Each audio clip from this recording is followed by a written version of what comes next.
Ok, buenas noches. Mi nombre es Mariana Cardoso.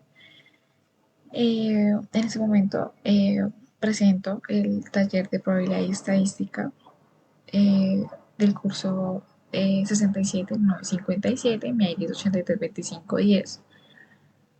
Ok, la primera pregunta es formular una hipótesis sobre la relación entre la resistencia del suelo y el colapso del edificio. La hipótesis se puede manejar de la siguiente manera, y es que debido a la baja resistencia que tenía la compresión del suelo en su área, no estaba situado en un lugar muy estable, por el cual eso es un factor que influyó mucho a la hora de la combinación con la actividad sísmica en donde se encontraba ubicado. El fundamento, el primero es la resistencia del suelo, que son los valores de resistencia a la compresión del suelo en diferentes ángulos de terreno. Es decir, se miró varias veces eh, con diferentes puntos de vista del terreno donde se encontraba y estaban oscilando a 10.8 y a 14.2.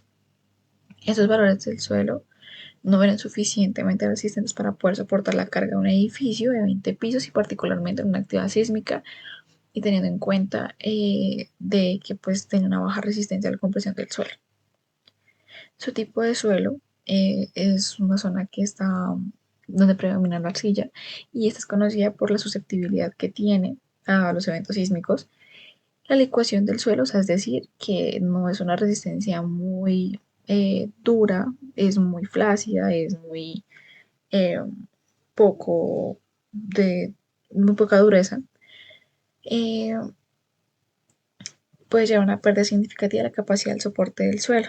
Es decir, que por lo tanto también podemos ver que hay diferentes tipos de errores para que este edificio se hubiera podido caer. Su actividad sísmica es una región que ha experimentado varios eventos sísmicos de magnitudes significativas en los últimos 10 años, junto con numerosas réplicas, y la energía liberada durante estos eventos también desencadenó la licuación de los pisos arcillosos, de los suelos arcillosos. El nivel freático, esa es la profundidad del nivel freático, también influye mucho porque indica muchas fluctuaciones en lo que puede aumentar su susceptibilidad del suelo a la licuación, entonces, especialmente en los eventos sísmicos que puede haber en este lugar.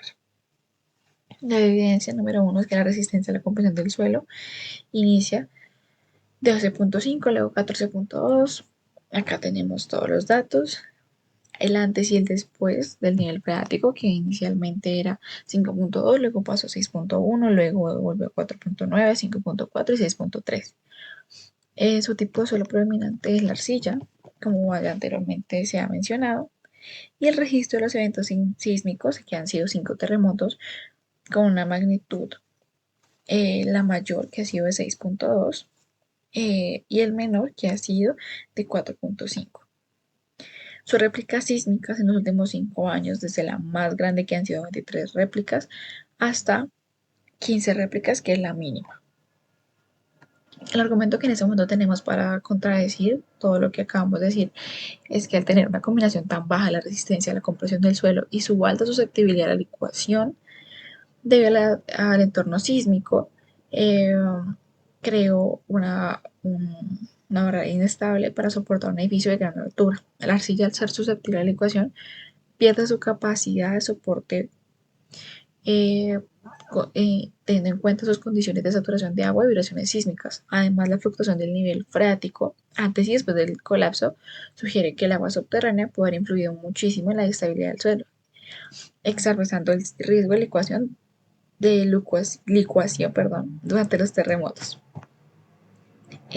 La conclusión a la que llegamos con todo este primer punto es que debido a la baja resistencia de la compresión del suelo y la susceptibilidad del suelo arcilloso, esos al combinarse en una actividad sísmica en una región que es bastante sísmica, originó pues que los factores fueran totalmente críticos para el colapso del edificio. Entonces, debido a eso, debemos considerar a futuro mirar más opciones en cuanto a región, de que no sea una región que sea de un movimiento sísmico de gran magnitud. Aparte de eso, los materiales que podemos conseguir, que no sea arcilla, sino que sean materiales mucho más con dureza, que sean más rígidos, más estables para la construcción de ellos. Bueno, aparte de ello, en el segundo punto tenemos que realizar la prueba de hipótesis para determinar si hay una evidencia suficiente. Entonces, la primera es calcular la media y la desviación estándar de la muestra. Como podemos ver, tenemos el 12.5 más el 14.2 más 10.8, 11.9 y más 13.6 sobre 5 y eso nos da 12.6 MPa. La desviación estándar la podemos ver ahí. El paquete como tal tenemos un paquete estadístico, por decirlo así. Tenemos los estadísticos de prueba, grados de libertad, nivel de significancia, valor crítico y región de rechazo y la decisión. Entonces, es decir, que tenemos la mayor parte y tenemos el paso 4, que es la prueba T para una muestra, que vamos a usar la prueba T para comparar la media de la muestra del valor umbral, que dice 15 MPa, donde la media muestral, todo lo que nos estaban pidiendo, el paso 5, que es la determinación del valor crítico y conclusión. O sea, es decir, ya tenemos todos los números, buscamos el valor crítico, podemos observar todo.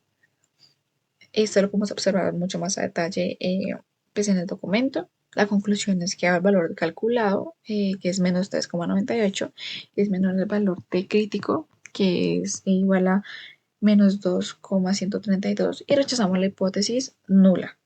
Entonces la conclusión es la siguiente. Hay una evidencia suficiente para apoyar la hipótesis de que la baja resistencia a la compresión del suelo influye significativamente con el colapso del edificio. Este análisis sugiere que la combinación de baja resistencia al suelo, la susceptibilidad y la licuación de la actividad sísmica en la región contribuyeron totalmente al colapso de este edificio. Tenemos ahora lo siguiente, que son organizar los datos que teníamos previamente. Luego calculamos la correlación de la person. Luego tenemos el paso 3, que es realizar los cálculos, como podemos verlo ahí. Lo voy agrandando un poco más para poder observar mucho mejor el análisis de los datos. La suma de los productos, la suma de X, la suma de Y, suma de X al cuadrado y suma de Y al cuadrado, los números de observaciones que es igual a 5, que serían pues como los datos, cálculo de y la interpretación de los resultados, que es el coeficiente y correlación de Pearson, es igual a 0,71. Es decir, este indica una correlación positiva moderada entre la magnitud de los terremotos y el número de réplicas que hubo. Para determinar toda la significancia de la estadística, se consulta una tabla significancia para el coeficiente y correlación. Entonces, es decir, acá en la parte en los grados de libertad, en este caso con igual a N5, tenemos 5 menos 2 es igual a 3 grados de libertad.